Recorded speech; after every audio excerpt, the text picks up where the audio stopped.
The story of the vizier who was punished. There was once upon a time a king who had a son who was very fond of hunting.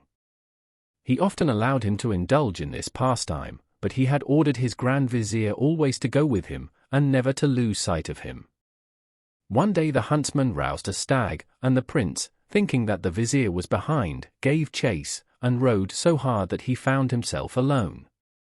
He stopped, and having lost sight of it, he turned to rejoin the vizier, who had not been careful enough to follow him. But he lost his way. Whilst he was trying to find it, he saw on the side of the road a beautiful lady who was crying bitterly.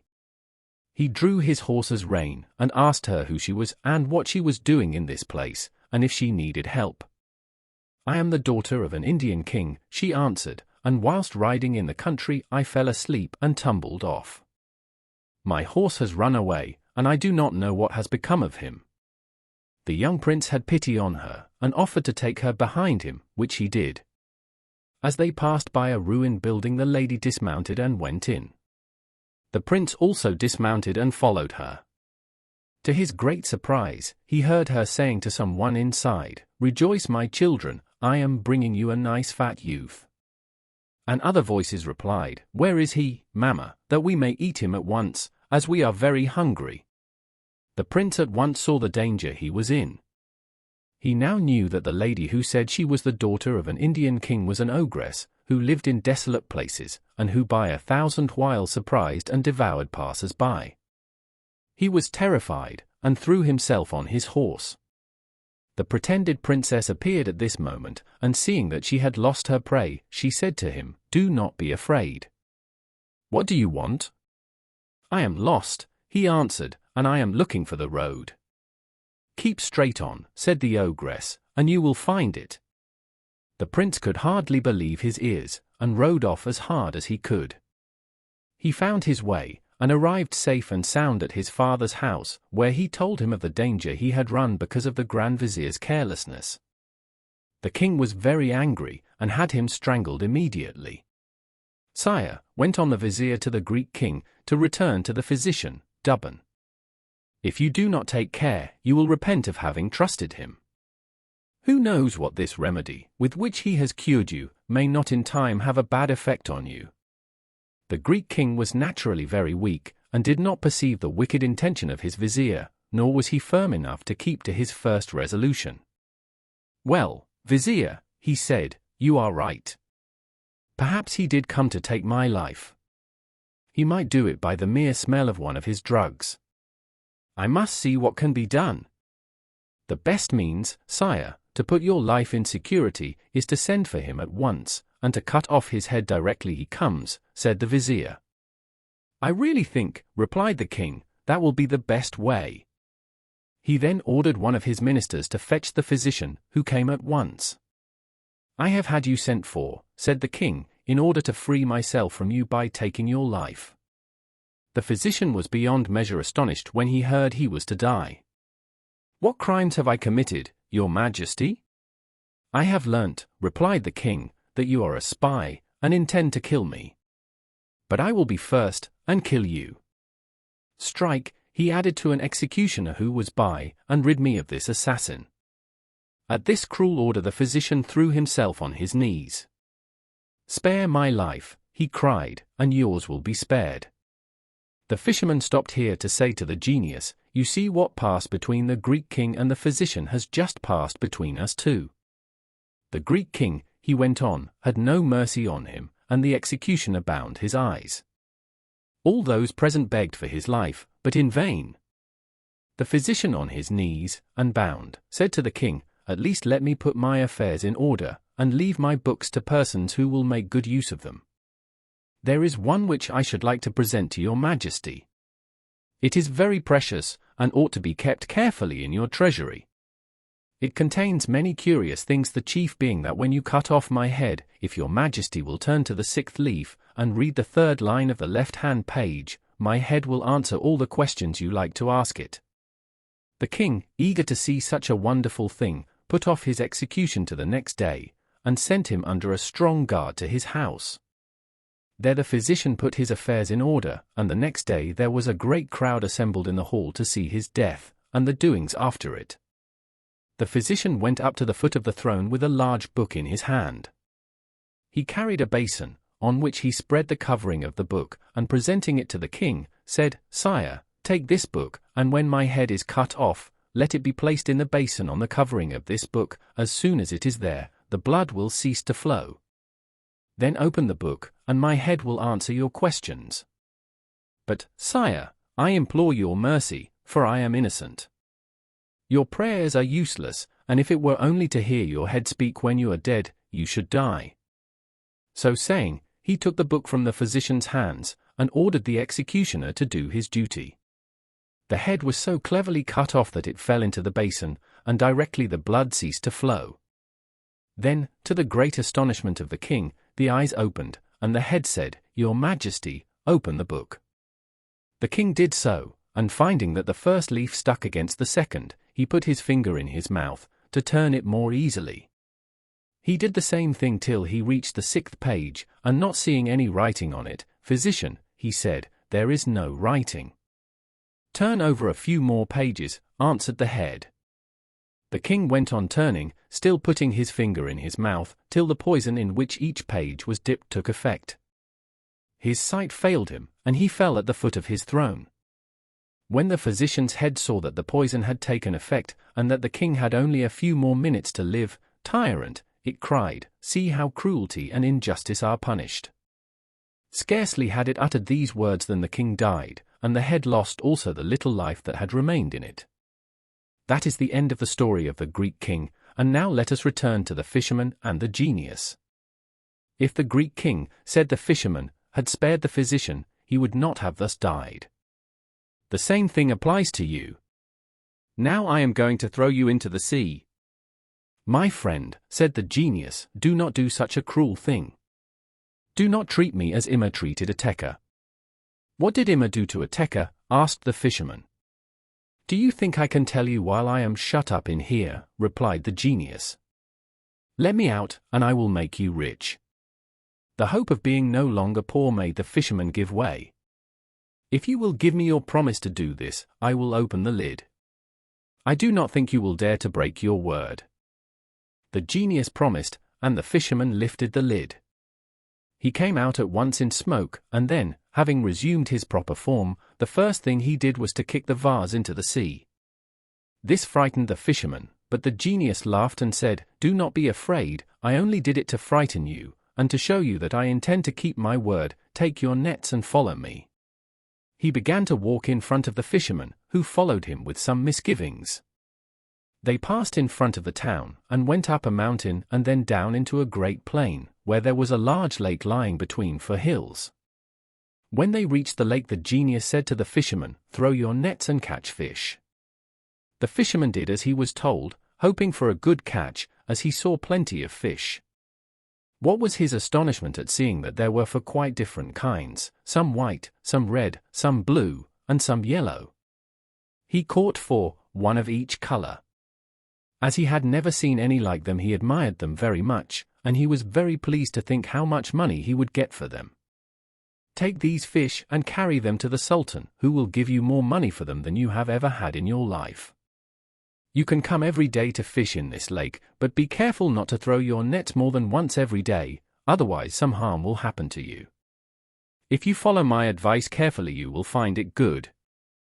Saying these words, he struck his foot against the ground, which opened, and when he had disappeared, it closed immediately. The fisherman resolved to obey the genius exactly, so he did not cast his nets a second time, but walked into the town to sell his fish at the palace. When the Sultan saw the fish, he was much astonished. He looked at them one after the other, and when he had admired them long enough, "Take these fish," he said to his first vizier, "and given them to the clever cook the emperor of the Greeks sent me. I think they must be as good as they are beautiful."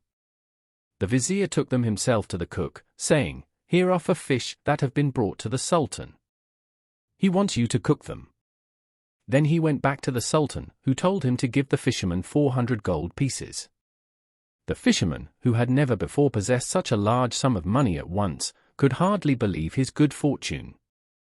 He at once relieved the needs of his family, and made good use of it. But now we must return to the kitchen, which we shall find in great confusion. The cook, when she had cleaned the fish, put them in a pan with some oil to fry them. When she thought them cooked enough on one side, she turned them on the other. But scarcely had she done so when the walls of the kitchen opened, and there came out a young and beautiful damsel. She was dressed in an Egyptian dress of flowered satin, and she wore earrings, and a necklace of white pearls, and bracelets of gold set with rubies, and she held a wand of myrtle in her hand. She went up to the pan, to the great astonishment of the cook, who stood motionless at the sight of her. She struck one of the fish with her rod. "Fish, fish," said she, "are you doing your duty?" The fish answered nothing, and then she repeated her question, whereupon they all raised their heads together and answered very distinctly, "Yes, yes. If you reckon, we reckon. If you pay your debts, we pay ours. If you fly, we conquer, and we are content." When they had spoken, the girl upset the pan, and entered the opening in the wall, which at once closed, and appeared the same as before. When the cook had recovered from her fright, she lifted up the fish, which had fallen into the ashes, but she found them as black as cinders, and not fit to serve up to the Sultan. She began to cry, "Alas! What shall I say to the Sultan? He will be so angry with me, and I know he will not believe me." Whilst she was crying, the Grand Vizier came in and asked if the fish were ready. She told him all that had happened, and he was much surprised. He sent at once for the fisherman, and when he came said to him, "Fisherman, bring me for more fish like you have brought already, for an accident has happened to them so that they cannot be served up to the Sultan."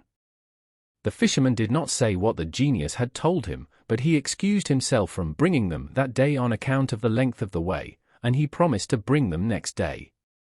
In the night he went to the lake, cast his nets, and on drawing them in found 4 fish, which were like the others, each of a different color. He went back at once and carried them to the Grand Vizier, as he had promised. He then took them to the kitchen and shut himself up with the cook, who began to cook them as she had done the 4 others on the previous day. When she was about to turn them on the other side, the wall opened, the damsel appeared, addressed the same words to the fish, received the same answer, and then overturned the pan and disappeared. The Grand Vizier was filled with astonishment. "I shall tell the Sultan all that has happened," said he. And he did so. The Sultan was very much astounded, and wished to see this marvel for himself. So he sent for the fisherman, and asked him to procure for more fish. The fisherman asked for 3 days, which were granted, and he then cast his nets in the lake, and again caught for different colored fish. The Sultan was delighted to see he had got them, and gave him again 400 gold pieces. As soon as the Sultan had the fish, he had them carried to his room with all that was needed to cook them. Then he shut himself up with the Grand Vizier, who began to prepare them and cook them.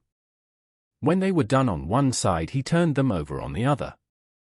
Then the wall of the room opened, but instead of the maiden, a black slave came out. He was enormously tall, and carried a large green stick with which he touched the fish, saying in a terrible voice, "Fish, fish, are you doing your duty?" To these words the fish, lifting up their heads, replied, "Yes, yes. If you reckon, we reckon. If you pay your debts, we pay ours. If you fly, we conquer, and are content." The black slave overturned the pan in the middle of the room, and the fish were turned to cinders. Then he stepped proudly back into the wall, which closed round him. After having seen this, said the Sultan, "I cannot rest. These fish signify some mystery I must clear up." He sent for the fisherman. "Fisherman," he said, "the fish you have brought us have caused me some anxiety. Where did you get them from?" "Sire," he answered, "I got them from a lake which lies in the middle of 4 hills beyond yonder mountains." "Do you know this lake?" asked the Sultan of the Grand Vizier. "No, though I have hunted many times round that mountain, I have never heard of it," said the Vizier. As the fisherman said it was only 3 hours' journey away, the Sultan ordered his whole court to mount and ride thither, and the fisherman led them. They climbed the mountain, and then, on the other side, saw the lake as the fisherman had described. The water was so clear that they could see the 4 kinds of fish swimming about in it. They looked at them for some time, and then the Sultan ordered them to make a camp by the edge of the water. When night came, the Sultan called his Vizir, and said to him, "I have resolved to clear up this mystery. I am going out alone, and do you stay here in my tent, and when my ministers come tomorrow, say I am not well, and cannot see them. Do this each day till I return." The Grand Vizier tried to persuade the Sultan not to go, but in vain. The Sultan took off his state robe and put on his sword, and when he saw all was quiet in the camp, he set forth alone. He climbed one of the hills, and then crossed the great plain, till, just as the sun rose, he beheld far in front of him a large building. When he came near to it, he saw it was a splendid palace of beautiful black polished marble, covered with steel as smooth as a mirror. He went to the gate, which stood half open, and went in, as nobody came when he knocked. He passed through a magnificent courtyard and still saw no one, though he called aloud several times. He entered large halls where the carpets were of silk, the lounges and sofas covered with tapestry from Mecca, and the hangings of the most beautiful Indian stuffs of gold and silver. Then he found himself in a splendid room, with a fountain supported by golden lions. The water out of the lions' mouths turned into diamonds and pearls, and the leaping water almost touched a most beautifully painted dome. The palace was surrounded on 3 sides by magnificent gardens, little lakes, and woods. Birds sang in the trees, which were netted over to keep them always there. Still the Sultan saw no one, till he heard a plaintive cry, and a voice which said, "Oh, that I could die, for I am too unhappy to wish to live any longer." The Sultan looked round to discover who it was who thus bemoaned his fate, and at last saw a handsome young man, richly clothed, who was sitting on a throne raised slightly from the ground. His face was very sad. The Sultan approached him and bowed to him. The young man bent his head very low, but did not rise. "Sire," he said to the Sultan, "I cannot rise, and do you the reverence that I am sure should be paid to your rank." "Sir," answered the Sultan, "I am sure you have a good reason for not doing so, and having heard your cry of distress, I am come to offer you my help. Whose is this palace, and why is it thus empty?" Instead of answering, the young man lifted up his robe, and showed the Sultan that, from the waist downwards, he was a block of black marble. The Sultan was horrified, and begged the young man to tell him his story. "Willingly I will tell you my sad history," said the young man.